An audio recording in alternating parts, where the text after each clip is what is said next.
Bonjour à vous tous et vous toutes pour cette dernière émission de la semaine de Paroles de Femmes. Alors tout au long de la semaine, on a pu voir ensemble ces choses qui nous font perdre du temps. Non, ça c'est aujourd'hui qu'on va le voir, mais on a vu toute la semaine ces choses qui ne font rien, qui ne servent à rien et qui voire même peuvent produire du mauvais fruit. Et pour terminer cette semaine, eh bien on va parler de ces choses qui viennent voler notre temps, ces choses qui viennent prendre beaucoup de place pour pas grand-chose. Et on le dit régulièrement dans Paroles de Femmes, mais les sollicitations dans notre société actuelle sont extrêmement nombreuses. Alors nous devons être vigilantes et nous devons être des femmes intelligentes, des femmes qui sommes comme éveillées par rapport à la gestion de notre temps, parce que vraiment, mais c'est incroyable. Moi, ça m'étonne toujours de voir comment une heure peut passer tellement vite. Quelquefois, le soir, je sais pas si ça vous arrive, mais le soir, je trouve qu'il est assez tôt. Je me dis, ah, c'est cool, il est tôt, je vais me coucher tôt ce soir. Et je sais pas ce qui se passe. Il est 9h et d'un seul coup, il est minuit. Et je sais pas ce qui s'est passé. J'ai l'impression d'être rentrée dans un espèce de trou sidéral. Et là, il est minuit et je sais absolument pas ce qui s'est passé. Alors, si je ne suis pas la seule, rassurez-moi, s'il vous plaît, dites-le moi. Mais quelquefois, c'est ça. Ton temps, ta soirée, ta semaine, ton année, tu te dis, mais c'est passé où? Et en fait, on réalise que il y a beaucoup de choses qui mangent énormément de temps et comme je disais, qui ne produisent rien. Retour sur investissement, franchement, c'est pas du tout rentable. Tout à l'heure, avant le début de l'émission, je vous ai montré à tous les deux une photo de mes enfants, Oui. comment ils étaient quand ils étaient petits. Et je me rappelle, quand je suis tombée sur cette photo il n'y a pas longtemps dans mon téléphone, je me suis dit, waouh, le temps, il passe tellement vite, ils sont passés où les années? Et le temps passe vite et on doit être conscient du temps qui passe et du coup, être intentionnel dans la gestion qu'on a de notre temps. Et il y a plusieurs voleurs de temps, on va en parler aujourd'hui. Et un des voleurs de temps, c'est la Bible en parle dans le livre que tu aimes bien citer de Tite. Je vais lire. Sur les femmes plus âgées. J'aime bien ce verset, je vais lire Tite 3, verset 9. Mais évite les discussions folles, les généalogies, les querelles, les disputes relatives à la loi, car elles sont inutiles et vaines. Et un des voleurs de temps, j'ai envie de dire, c'est... Généalogie. C'est les divers. C'est quand on passe son temps au téléphone à parler de tout et de rien. On brûle comme ça des soirées, des heures, parce qu'on commence à parler de quelque chose. Ça pousse à autre chose. On parle de celui-ci, de celui-là. On fait de la médisance peut-être. Bon, bref, on passe du temps et on part sur des discussions comme ça qui ne produisent rien et on perd vraiment du temps. Et vraiment être conscient de son horaire sans pour autant être rigide, mais c'est déjà faire un peu un petit retour. À quoi est-ce que j'occupe mon temps? Lorsque j'ai enlevé mon travail, lorsque j'ai enlevé le temps, je fais le ménage ou je fais les repas ou je passe du temps avec mes enfants, qu'est-ce que je fais concrètement? Et des fois, on va se rendre compte qu'on est au téléphone pour une conversation qui aurait pu se faire en 15 minutes, ça nous a pris 45, ça nous a pris 1 heure. Pourquoi? Parce qu'on parle de tout et de rien. Et ça, c'est vraiment un premier élément. Il y a beaucoup de gens qui se reconnaissent là-dedans. Et c'est question de dire, peut-être cette année, je vais faire les choses un peu différemment. Et ça rentre dans ce que j'appelle la distraction. La distraction, c'est... Le divers. c'est toutes ces choses qui font partie de la vie au final, mais lorsqu'on regarde, ça ne porte pas vraiment du fruit. Et ça fait mal quand on réalise qu'il y a plusieurs personnes qui perdent vraiment du temps en fait dans leur vie parce qu'ils sont tellement concentrés sur des choses inutiles, des choses qui n'apportent pas grand-chose. Et c'est important de repérer ces choses-là. Et il y a ces discussions, il y a le temps qu'on peut passer devant la télévision, le temps qu'on peut passer sur les réseaux sociaux. Il y a tellement de choses en fait qui peuvent facilement être des distractions et nous détourner du plan même de Dieu pour notre vie parce qu'on n'a pas pris le temps de s'y intéresser. Et regardez en fait à quoi vous occupez vos journées. Je pense que c'est très important parce qu'on parle des voleurs du temps, mais ça veut dire qu'il y a un minimum d'organisation, de gestion du temps qu'on doit avoir. Et quand tu regardes ce qui occupe tes journées, tu vas voir que c'est important de s'arrêter sur certaines choses. Il faut prendre le temps de calculer des choses. Parfois, si vous regardez le temps d'écran, par exemple, tu peux te dire « Ah, mais non, moi, j'ai juste fait 10 minutes », mais tu peux penser que tu as fait 10 minutes. Mais après, tu vois que sur le temps d'écran, c'était 1h10 au lieu de 10 minutes. Donc, il y a 1 heure, c'est passé comme ça. Et le temps, on ne revient pas en arrière avec le temps. Donc, c'est important de voir qu'est-ce qui occupe véritablement mes journées. C'est quoi mes plaisirs qui pour moi me semble peut-être simple, mais qui constitue finalement beaucoup de choses. Moi, avant, je pensais que je regardais pas beaucoup la télévision, mais j'ai réalisé que je regarde quand même beaucoup la télévision, mais parce que dans ma tête, c'est que non, c'est pas grand-chose ce que je regardais. Mais après, quand tu accumules, OK, ça fait combien de reportages là aujourd'hui? Ça fait combien de films? Ça fait combien de séries? Ça fait combien de ci et de ça? Tu te rends compte qu'au final, c'est beaucoup. Donc, considérons le temps qu'on passe pour différentes choses et vois ce que ça apporte. Si vraiment ça n'apporte rien, parce que deux personnes peuvent faire la même chose, hein, mais pour une personne, c'est peut-être son travail, ça lui rapporte des choses, et pour l'autre, c'est vraiment quelque chose d'inutile. Donc, vois ce que ça apporte dans ta vie, et si ça n'apporte rien, ben, choisis d'investir ton temps autrement, et choisis d'investir ton temps, en fait, dans l'appel que le Seigneur a mis sur ton cœur, tout simplement. Et tu dis les plaisirs, mais quelquefois c'est même pas des plaisirs, c'est des choses qui ont pris trop de place, qui sont de mauvaises priorités et qui peuvent être même des idoles dans notre vie. Peut-être le culte du corps, et il y a beaucoup de place qui est prise, beaucoup de temps qui est pris pour beaucoup de sports, mais de l'exercice à l'extrême, ou plein de choses par rapport à la nourriture, l'alimentation. Ça vous demande beaucoup de préparation, beaucoup de temps de réflexion. Ah, je dois manger tous les 45 minutes, peser tous mes aliments, etc., etc. Et en fait, vous vous rendez compte que toute votre vie est autour de quoi votre vie est construite. Et si notre vie est construite autour de notre corps, il y a un souci. Si notre vie est construite même autour de nos enfants, il y a un problème. Peut-être que les voleurs de temps, ça va être les activités des enfants, parce que on en a déjà parlé, mais il suffit que nous-mêmes, on n'ait pas eu d'activité quand on était plus jeune. On se dit, ah ben moi, je veux que mes enfants fassent des activités. Du coup, on se dit, ah, mes enfants, je les inscris à toutes les activités, mais c'est au détriment d'un équilibre, au détriment de ce que Dieu nous demande de faire, que ça devient des voleurs de temps. Et c'est vrai que après, il n'y a plus de temps pour rien. Non, j'ai pas le temps, moi, pour prier. J'ai pas le temps pour aller à l'église. J'ai pas le temps pour les réunions. J'ai même pas de temps pour les amis. Moi, j'amène mes enfants partout parce que c'est ma priorité.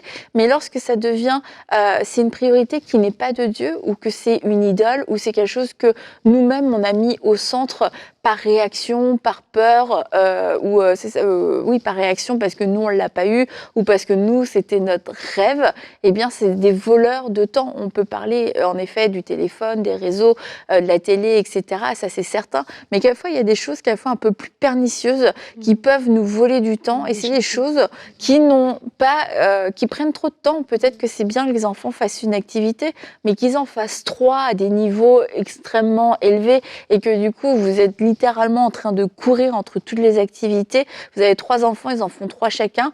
C'est difficile à jongler, et tout l'horaire est tourné autour de ça, et ça devient un voleur de temps. Absolument. On en discutait cette semaine. Je te disais que je dois amener un de mes enfants à une activité. Je disais, quand on a un enfant dans une activité, c'est toute la famille qui est dans l'activité, parce qu'il faut faire l'horaire de tout le monde par rapport à ça.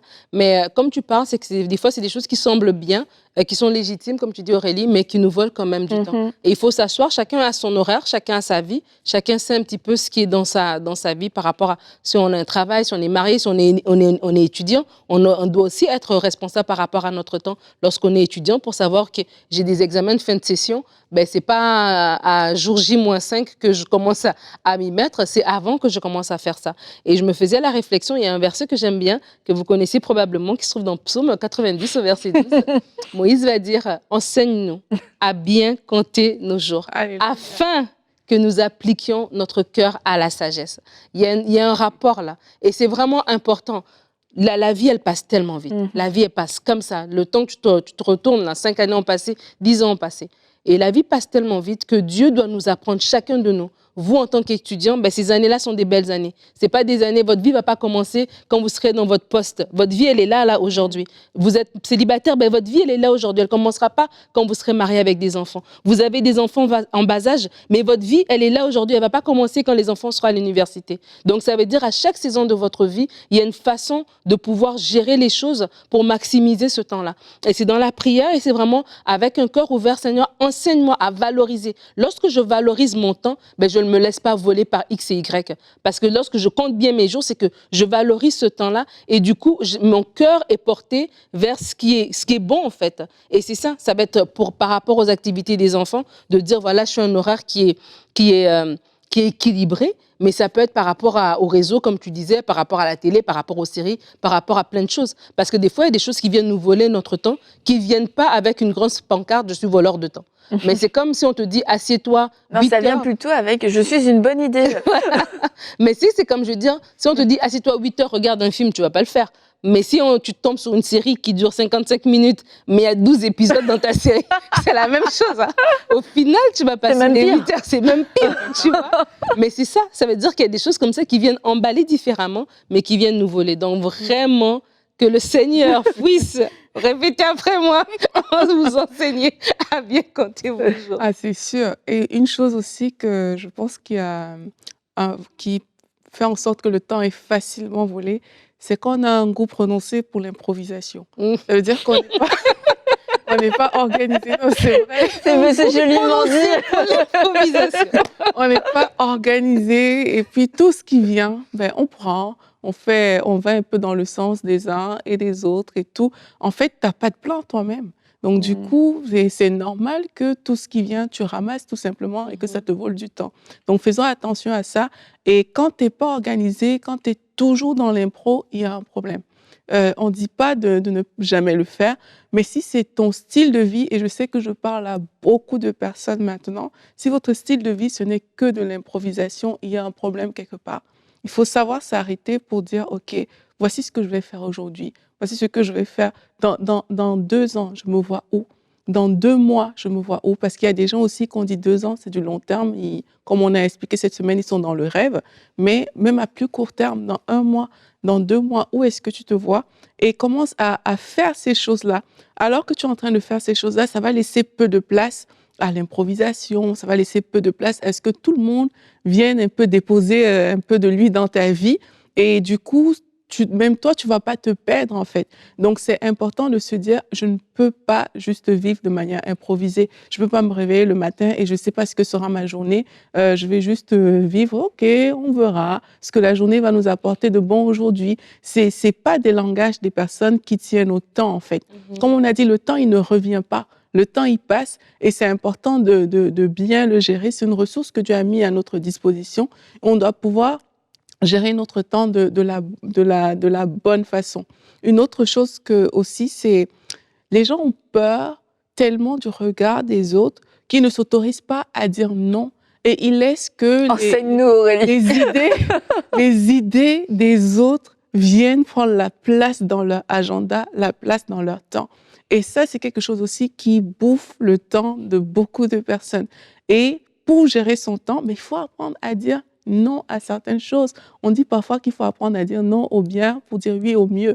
Et ça, c'est des choses qu'il faut apprendre à faire, de se dire, OK, je ne vais pas juste être pris dans le tourbillon de la vie. Il va falloir que je prenne des temps de retraite. Et dans ces temps-là, oui, je vais passer du temps avec Dieu. Oui, je vais faire des choses. Il y a des projets que le Seigneur va me mettre à cœur. Dieu va pouvoir me parler. Et ça va donner une direction à ma vie. Mais si je ne fais jamais ça, ben, chacun a sa direction pour toi, en fait. Il faut savoir que chaque être humain a un plan pour toi. Et si toi, tu n'as pas ton propre plan, ben, tu vas te retrouver dans le programme des gens, en train de faire ci, de faire ça. Et ça peut voler ton temps. Donc, faisons attention à ces choses. C'est des choses simples, hein. Dire non à une activité, ça coûte. C'est des choses parfois que je veux pas que ma sœur me regarde mal, je veux pas qu'on pense ci, je veux pas qu'on pense ça. OK, d'accord, je vais venir. Mais qu'est-ce que ça t'a réellement coûté? C'est la question à te poser. Et quand tu vas pouvoir répondre à cette question-là, mais tu sauras quand accepter et quand dire, ben non, je pourrais pas aujourd'hui parce que j'ai d'autres choses plus importantes à faire. Tu es notre enseignante. Aurélie refuse les plans que nous avons pour elle. Elle a refusé les plans humains de Nadine, les plans humains d'Annabelle. Elle dit non, Aurélie, mais je t'admire, Aurélie. Et il n'y a pas longtemps, j'avais une liste pour ma journée et je n'ai rien accompli de ma liste.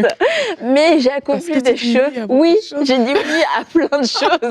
J'ai dit oui à tout le monde, à tout, bref. Et le soir, je me suis dit, j'ai rien fait de ma liste. Et bon, après, il y a des choses, bon, voilà, là. Mais nous, on est des gens comme toi. On a un plan pour tes journées. Mais il y a des choses, je me suis dit, mais c'est sûr, il fallait que je le reconnaisse. Enfin, je me dis, franchement, ça, c'était une perte de temps, un voleur de temps. Oui, c'était pas mal ce que j'ai fait, mais c'était pas ce qui était prévu. Et après, en fin de journée, c'est toi qui es cop, parce que c'est toi qui te retrouves avec tes choses et qui ne sont pas faites. Et comme je me souviens, une fois, j'avais écouté une prédication du pasteur Dorothée Radja, et elle disait, tout l'inverse de ce que je viens de dire. Elle disait, moi j'ai une liste et je vous assure que tous les soirs, tout est coché. Je me suis dit, waouh, quel modèle. Et moi, ça m'arrive encore trop souvent d'avoir une liste où il n'y a pas grand-chose de coché, voire rien de coché à cause d'un coup prononcé pour l'improvisation. Une acceptation trop facile des plans des autres pour moi. Mais c'est vrai, il faut vraiment apprendre à dire non parce que on se retrouve, c'est comme ça qu'on se retrouve submergé. C'est comme ça qu'on se retrouve à ne pas réussir à faire ce qui compte vraiment.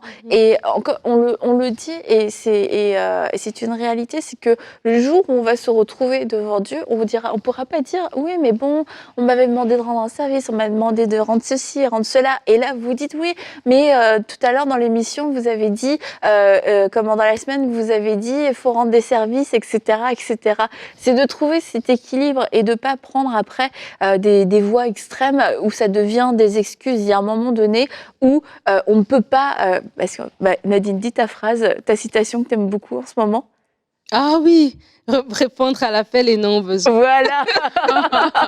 Il y a un moment, les besoins viennent en opposition à l'appel, et c'est là où, si on doit faire un choix, il faut qu'on choisisse l'appel. Et quand on parle du Samaritain qui s'est arrêté pour l'homme blessé, on va dire oui, il faut savoir s'arrêter. Et c'est vrai, il a su s'arrêter, mais dans l'histoire, il est reparti aussi.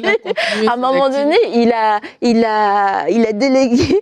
délégué la responsabilité, il a donné des consignes, etc., pour qu'on puisse prendre soin de la personne. Mais le Samaritain n'est pas resté là, n'a pas construit une maison pour lui, et puis n'est pas resté vivre avec cette personne, etc., dans tout un plan de réinsertion. Il l'a aidé au moment où il a vu le besoin, mais après, il a continué sa route pour répondre à son appel. Et je crois que quelquefois, on s'arrête dans un besoin, puis on reste coincé dans les besoins des autres, et c'est important d'avancer, de se dire ok, c'était un arrêt, il faut savoir s'arrêter, ne pas être égoïste et ne pas être ah non, moi je cours ma course et puis c'est tout, de pouvoir voir ce qui se passe autour de nous, mais ne pas rester coincé parce que ça c'est un piège. Absolument. Et moi je voulais encourager les mamans. Parce que je sais qu'on parle d'être des voleurs de temps. Et quand on a des enfants en bas âge, en tout cas... Qu'est-ce que tu veux dire? C'est des petits voleurs de temps.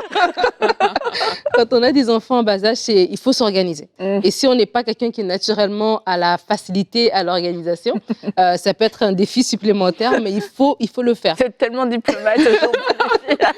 C'est un goût prononcé pour l'improvisation. Il faut le faire, et c'est peut-être... votre samedi, c'est peut-être le samedi, c'est le moment où on s'assoit, on regarde un petit peu notre horaire, on regarde l'horaire de la semaine, si c'est les repas qu'il faut planifier à l'avance, ne fût-ce que le menu, c'est pas à 18h qu'on se dit mais il me manque du beurre, il me manque l'huile, c'est pas maintenant qu'on commence à savoir qu'est-ce qu'on mange, c'est à l'avance. La question qu'est-ce qu'on mange, madame, c'est vous qui avez la réponse, et il faut l'accepter et planifier. Il y a quelqu'un qui vient de te balancer un peu. Accepte-le plus vite, tu l'acceptes mieux. Mais il faut planifier en fait, et planifier parce que voilà, vous avez votre horaire, et vous avez l'horaire des enfants, de vos enfants, de votre époux, etc. Donc de planifier à l'avance et de pas se plaindre et de maximiser le temps en fait, j'ai envie de dire. Parce que moi, je vais raconter une petite anecdote. Mes enfants avaient une activité après l'église un dimanche et j'avais des choses à faire. Mais j'étais tellement prise par le fait qu'ils avaient une activité que je suis restée en train de me dire est-ce que je vais faire ma course ou j'attends qu'ils terminent leur activité. Et du coup, je suis restée à attendre qu'ils terminent leur activité parce que comme ça, le temps, il passait, je ne sais pas ce qui s'est passé. Et puis, l'activité finie, le temps a passé, le magasin était fermé et je n'ai pas pu faire ma course.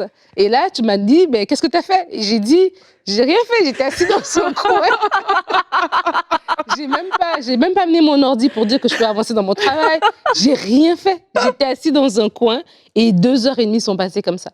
Et en fait, pour dire, des fois, on se dit, j'ai amené l'enfant, je sais pas moi, à son sport, mais pendant qu'il a son sport, pendant ce temps-là, vous pouvez être assis avec un cahier en train de faire un truc, pendant je sais pas moi, il y a la laveuse qui passe, vous pouvez faire autre chose en fait. Ça, je veux dire, c'est que à un moment donné, oui, on a des enfants et puis ils prennent beaucoup de temps, ils prennent beaucoup d'espace, mais ça ne veut pas dire qu'on abandonne et puis qu'on laisse aller et qu'on va au gré du vent. On se rajuste et on se dit on va maximiser le temps, on va maximiser les activités qu'ils sont en train de faire pour dire ce temps doit être productif en fait. Mhm. Et l'un des voleurs de temps que moi je connais, c'est qu'on a de la difficulté à passer à une autre saison. Ça, je pense que ça vole le temps de plusieurs Ah, personnes. j'avais la même pensée. Dans le sens que il y a souvent une résistance lors des changements. Et cette résistance-là, si on reste trop longtemps à ce niveau-là, mais on est en train de perdre un temps énorme en fait. Et c'est important d'être malléable aussi. On parle d'organisation et tout. L'organisation peut rendre rigide, mais c'est important d'être malléable. Malgré l'agenda, malgré toutes ces choses-là, c'est important d'aller avec le mouvement de Dieu en fait, dans la direction où le Seigneur est en train de t'amener. Tu vas voir que quand tu vas aller dans cette direction-là, même si tes choses sont organisées, on dirait même que ça va plus vite. C'est comme si tu mets de l'huile pour aller plus vite et plus loin. Mais quand tu es dans la position de la résistance, mais les choses deviennent compliquées, difficiles, les choses deviennent lourdes. Et ça perd énormément de temps. Tu commences pour une activité que tu devais faire en 30 minutes, ça va te prendre 1h30 parce que c'est devenu difficile tout à coup et on ne comprend pas toujours pourquoi. Donc, posez-vous aussi la question dans quelle saison je suis.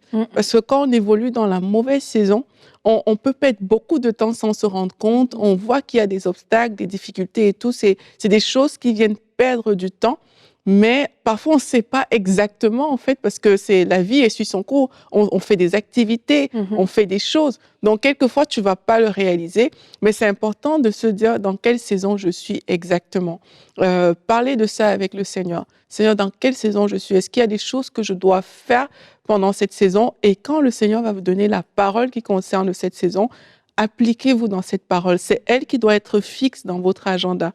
C'est elle qui doit être arrêtée quelque part. Les autres choses, parfois, sont malléables. Hein. Tu peux enlever une chose le lundi, tu pourras le refaire le samedi sans problème. Certaines choses sont très faciles à faire, mais il y a des choses que quand le Seigneur vous a dit, vous devez vous engager par rapport à cette chose-là. Cette chose doit occuper vos pensées. Cette chose, en fait, doit être la chose qui vous draine, si je peux dire ça comme ça.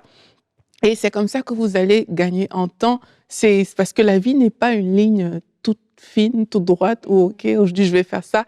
Il y aura toujours des imprévus. Il y aura des choses comme ça qui vont arriver. Mais quand tu sais que je suis dans cette saison et dans cette saison, voici ce qui compte pour moi, même s'il y a des imprévus, même s'il y a des choses qui arrivent, c'est plus facile de s'ajuster, donc du coup de perdre moins de temps que lorsqu'on ne sait pas et qu'on subit tout simplement les imprévus. Moi, j'avais une pensée aussi, mais c'est par rapport à la perte du temps, mais pas le temps en termes de chronos, en termes de jours, mais la qualité du temps, en fait. J'avais la pensée dans la parole, on parle de Jacob, lorsque Joseph, voilà, et ses frères l'ont mis dans le puits, ils sont revenus, il avait été vendu et tout ça, et ils ont ramené une tunique pleine de sang, et ils ont dit à Jacob, reconnais si c'est la tunique de ton fils. Et Jacob a pleuré, et la Bible dit, il est resté dans le deuil, en fait, pendant toutes ces années, jusqu'à ce qu'il puisse revoir Joseph. Et toutes ces années, c'était du temps qui n'était pas qualitatif, en fait.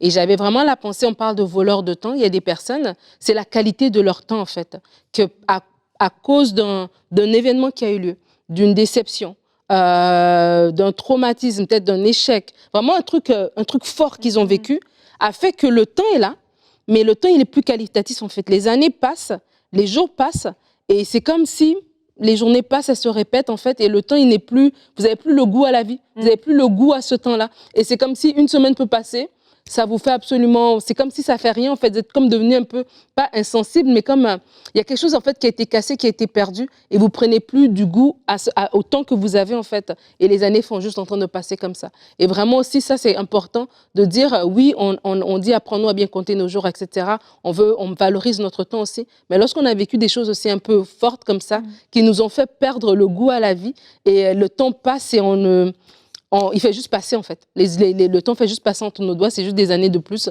qui nous amènent vers notre demeure éternelle. C'est de dire non, le temps, ma vie, elle doit être belle, en fait. Et ce que j'ai vécu dans le passé, oui, c'est arrivé, mais ça ne peut pas me voler ce que je suis en train de vivre aujourd'hui. Et c'est question aussi de vous asseoir devant Dieu. Et si vous vous reconnaissez comme étant quelqu'un qui vit dans comment ça s'appelle, le souvenir de cet événement-là, comme Jacob a vécu tout le reste, jusqu'à ce qu'il retrouve Joseph dans le deuil de ce que Joseph n'était pas là, il ne prenait plus plaisir à Benjamin, il ne prenait plus plaisir à ses autres enfants à cause de cet événement-là. Si vous vous rendez compte que vous ne prenez plus plaisir et que le temps fait juste passer, en fait, vous n'avez plus envie de faire quoi que ce soit avec ce temps-là, vous êtes comme les journées vous pèsent, ben, c'est question aussi d'aller vers le Seigneur pour dire, Seigneur, oui, voici comment je me sens. Et Dieu, le Saint-Esprit va ouvrir vos yeux sur l'événement, en fait, qui a tout fait changer dans votre vie et va pouvoir vous guérir par rapport à ça. Et autre chose aussi à laquelle je pensais, c'était l'inquiétude. L'inquiétude, c'est cette capacité de pouvoir envisager l'avenir avec peur et avec crainte. Et l'inquiétude, c'est un voleur de temps parce que ça nous fait construire des scénarios, ça nous fait faire des plans de sécurité, des plans de protection, ça nous fait réfléchir à toute forme de... Et si ça se passe comme ça, mais si ça se passe comme ça, si ça se passe comme ça, et ça vient en fait nous drainer beaucoup d'énergie, ce qui fait qu'on est moins efficace pour ce qu'on est censé faire, ça va nous prendre plus de temps, donc déjà on se fait voler notre temps, parce que on est en train d'élaborer et de réfléchir à tous ces scénarios catastrophes, à tous ces scénarios où rien ne se passe bien, et puis parce que on est en train de mettre en place aussi des solutions qui nous demandent du temps. Ça nous demande du temps. On n'est pas dans le domaine de la prévoyance, de la sagesse. Oui, l'homme prudent voit le danger, il se met à l'abri. Mais là, c'est de se dire, ok, c'est pas juste je vais me mettre à l'abri, je construis des abris partout où j'ai pas besoin d'en construire, et du coup ça va me demander du temps, ça va me demander de l'énergie, et je suis en train de construire par la peur et je suis pas en train de construire par la foi. Je suis en train de construire des abris plutôt que de construire ce que Dieu m'appelle à construire. Alors l'inquiétude aussi est un voleur de temps, est un voleur plus de temps, en plus un voleur aussi de paix et de joie. Alors marchons dans la foi pour arrêter de juger, marchons dans la foi aussi pour croire le meilleur des autres, dans la foi pour la maîtrise de nous-mêmes. Je suis cette personne, je suis née de nouveau, j'ai été régénérée, j'ai ce fruit de l'esprit qui me permet de me maîtriser. Je ne suis pas obligée de dire tout ce qui me passe par la tête, je ne suis pas obligée de tout verbaliser. Oui, je peux m'exprimer, je peux partager ce que je ressens, mais maintenant je veux aussi ne pas franchir par crainte du nom de Dieu, je ne veux pas franchir une certaine limite qui m'amène dans la médisance ou qui m'amène aussi dans la plainte, et je vais être une bonne gestionnaire de mon temps, apprendre à bien compter mes jours. Et pour terminer cette magnifique conclusion, je ne me contenterai pas d'avoir de bonnes idées, d'avoir de bonnes intentions, je vais aussi passer à l'action pour ne pas être un auditeur oublieux. Et je crois que si on met ces choses en place, vraiment on va voir qu'on va être beaucoup plus efficace, on va gagner du temps, et on pourra même peut-être se dire, Seigneur, c'est quoi la suite, Seigneur? Quels sont encore tes projets? Plutôt de dire, non Seigneur, là j'en peux plus, je ne sais plus où donner de la tête. Dieu ne nous a pas appelés à vivre ce genre de vie surmenée où on est constamment débordé, on est épuisé. Et quand Dieu nous parle, c'est même pas une joie d'entendre ce que lui veut de nous. C'est pas une joie d'entendre sa volonté, ça devient un fardeau. Ça devient un fardeau parce que on a pris des jougs qui ne sont pas, que nous ne sommes pas appelés à porter. Donc aujourd'hui, cette semaine, en tout cas, j'espère que vous aurez pu déposer tout ça à la croix, ne pas les reprendre et seulement accepter ce que Dieu vous demande de porter et renoncer à toutes ces choses qui ne servent à rien et qui ne servent pas les intérêts du royaume de Dieu. Alors on va se retrouver très bientôt les filles pour une prochaine émission de Paroles de Femmes.